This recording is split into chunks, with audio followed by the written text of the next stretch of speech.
জামায়াত ইসলামী প্রকাশ্যেই সমাবেশ করে বলেছে যে তারা ভালো হয়ে গেছে এবং ৭১-এ জুলুম অত্যাচারের জন্য তারা নিঃশর্ত ক্ষমা চেয়েছে। কিন্তু আসলে যদি এটা তারা স্বীকার করে তাহলে সেই গণহত্যার কি হবে, দায় কে নেবে? না, যদি স্বীকার করে তাহলে তো গণহত্যার দায়ও তাদেরকে নিতেই হবে। এটা তো অস্বীকার করার কোনো জো নাই। কথাটা হলো শোয়েন, ভালো হয়ে গেছি নিজে বললে তো হবে না, মানুষ বলছে কিনা যে ভালো হয়ে গেছে। শেখ হাসিনাও তো ভালো হওয়ার জন্য মানে একেবারে মাপ টাপ চায়, মাথায় হিজাব টিজাব পরে তসবি নিয়ে, তাই না, অনেক কিছুই করছিল যে আমাকে জীবন একটাবার সুযোগ দেন। তো একটাবার সুযোগ নিয়ে সে কি হয়ে গেল, স্বৈরাচার হয়ে গেল, 24 উপহার দিল, তাই না, 24 উপহার দিল। তো কাজেই ওরাও যে কারণ সব কিছুই ধরেন, আপনার একটা অতীত আছে, আমার একটা অতীত আছে, আমি যে দল করি সেই দলের একটা অতীত আছে, আজকে আওয়ামী লীগের একটা অতীত আছে, জামাতের একটা অতীত আছে। অতীত দিয়েই কিন্তু তাকে চেনা যায়, ভবিষ্যতে হ্যাঁ, অতীত দিয়েই তাকে চেনা যায় যে অতীতে আপনি কি করছেন।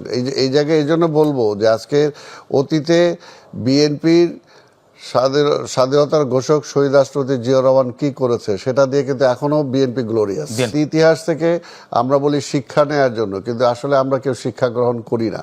এটাই হলো সবচেয়ে বড়। যদি শেখ হাসিনা তার বাবার এই পরিণতির জন্য যদি ওইকে কেন হলো সেটা থেকে যদি শিক্ষা গ্রহণ করত, সে যদি ইতিহাসটা পাল্টাতে না চাইতো এবং সে যদি গণতন্ত্রের পথটা উন্মুক্ত রাখতো, তাহলে কিন্তু আজকে তার এই পরিণতি হতো না।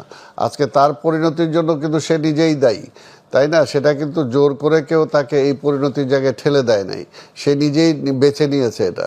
এবং বাংলাদেশে যেটা কোনো সম্ভব না, আমরা কিন্তু বারবার এটা তাকে বোঝানোর জন্য চেষ্টা করেছি, বাংলাদেশে মানুষ এটা কখনো গ্রহণ করে না, কিন্তু তার বাবাকেই গ্রহণ করে না বলছেন আপনারা, মুক্তিযোদ্ধারা এখনো বেঁচে আছেন অনেকেই, আপনারা বলছেন গ্রহণ করে না, কিন্তু এক ধরনের মুক্তিযুদ্ধকে একটু হিউমিলিট করা, একটু নিচে নামানো এবং বর্তমান সমসাময়িক রাজনীতি যদি দেখেন, সমসাময়িক রাজনীতিতে ৭১ কিন্তু চরম প্রাসঙ্গিক হয়ে এসেছে এবং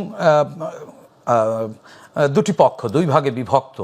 এবং একটি পক্ষ আজকে যখন 16 ডিসেম্বর আজকে মহান বিজয় দিবস রাজনৈতিক দলগুলো পালন করছে, তখন যারা 1971 সালে যাদের বিরুদ্ধে আপনারা অভিযোগ করে আসছেন যে তারা স্বাধীনতা চায়নি, বাংলাদেশ চায়নি, তারা আজকে জামায়াত ইসলামী, খোলামেলাই বলি, জামায়াত ইসলামী প্রকাশ্যেই সমাবেশ করে বলেছে যে তারা ভালো হয়ে গেছে এবং ৭১-এ জুলুম অত্যাচারের জন্য তারা নিঃশর্ত ক্ষমা চেয়েছে।